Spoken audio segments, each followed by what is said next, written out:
Retro. Yeah. Electro. Tech. Oh yeah. Hey, turn the lights back on. Wow. Retro electro tech. When real audio ruled the world. Well, hello there once again, ladies and gentlemen. This is Retro Ernest of Retro Electro Tech.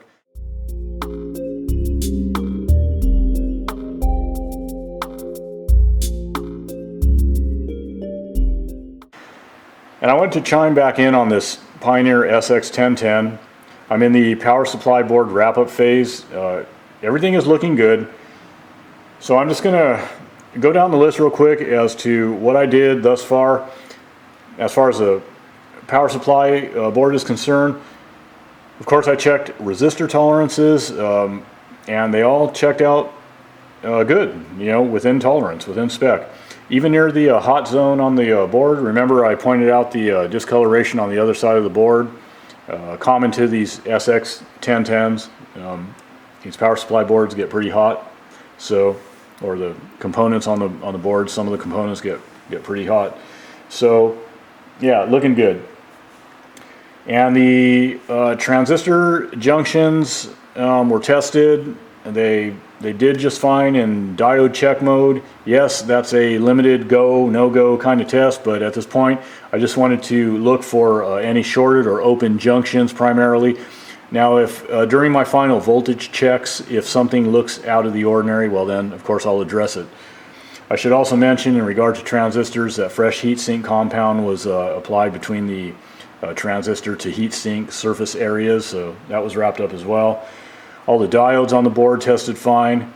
I installed long life 105C electrolytics, and I'll mention too that several of the, well, no surprise, several of the heat stressed E-caps. And for those of you who are brand new to this, E-caps are just, short for electrolytic capacitors, E-caps. So there you go. But anyways, these, yeah, I'm in frame, yep. So these with the shrinky-dink labels that I was mentioning, all these heat stress caps, they were measuring, down into the single digit picofarads, and ESR readings were off the charts, so no surprise there.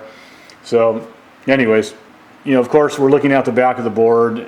Solder joints, yeah, on account of all the heat, there was a lot of solder joints that were in really rough shape that had to be reflowed. I reflowed a lot of this.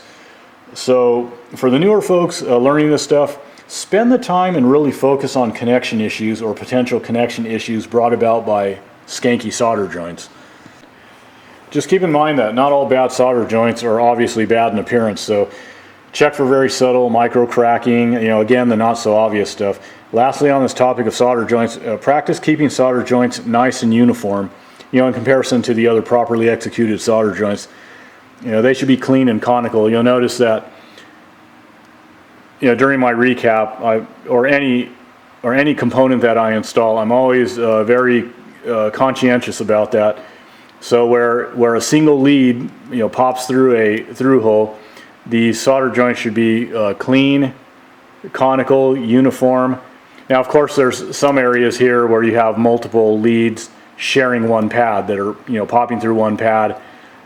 So, these solder joints are obviously going to be larger and, not conical in shape because of the, nature of the pad, the shape of the pad. But they're still not big and blotchy and skanky and all screwed up.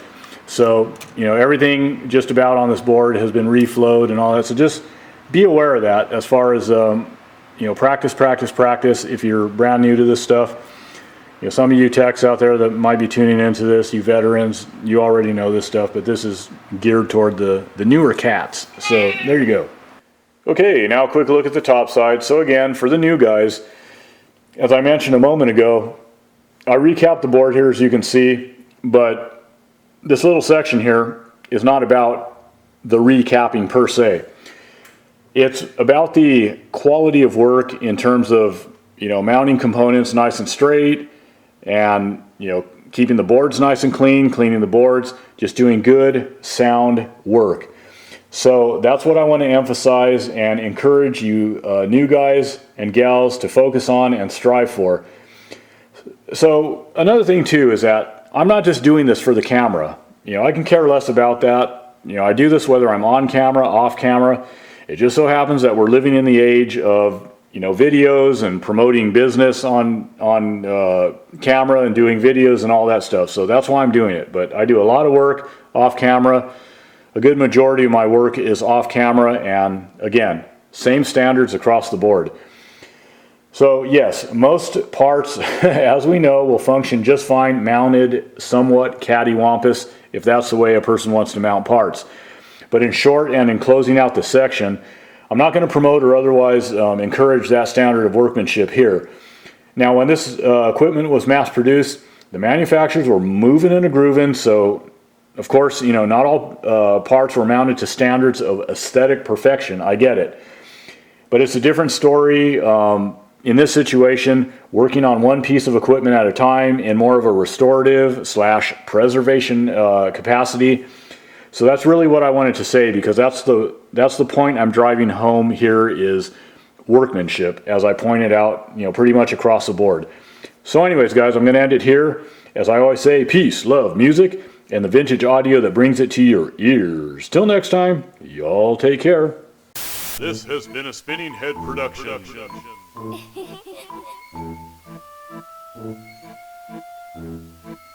Hehehe